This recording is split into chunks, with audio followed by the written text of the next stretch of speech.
Hallo und herzlich willkommen zu einem neuen Video hier von der Pomade World. Das ist der Ronald. Ich bin der Andi. Ja, das hast du gut gemacht. Das konnte ich mal merken.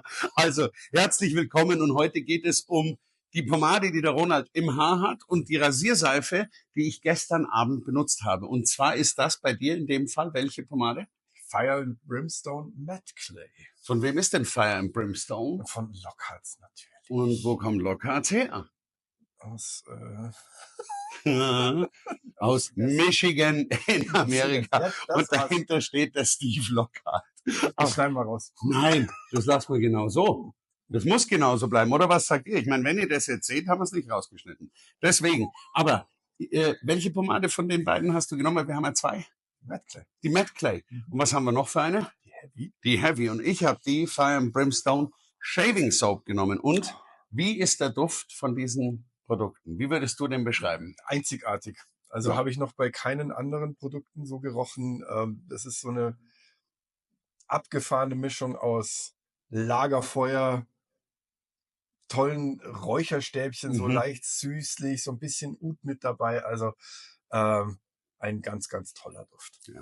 Und diese Produkte, also die Pomaden, die gibt's ja auch nur einmal im Jahr. Und zwar immer ab Herbst quasi, bis sie dann ausverkauft sind. So die Hauptzeit ist immer Halloween. Die Rasierseife wiederum, die dürfen wir ganzjährig anbieten. Und wir können es ja vielleicht sogar schon spoilern. Im Jahr 2025 kommt da sogar das passende Aftershave dazu. Wir blenden euch natürlich, oder haben sie euch schon eingeblendet, diese ganzen Produkte. Wir legen sie euch wirklich sehr ans Herz. Definitiv. Gerade wenn es kalt ist, wahnsinnig gut funktionieren. Im Sommer aber auch von den Düften, muss ich ganz ehrlich sagen. Also schaut sie euch an, die sind handgemacht, wie alles von Steve Lockhart. Großartige Produkte und ihr seht das Ergebnis sehr, sehr gut. Und bei mir auch. Ich meine, ich habe mich gestern rasiert, aber fahr mal drüber. Wie ein Babypopo.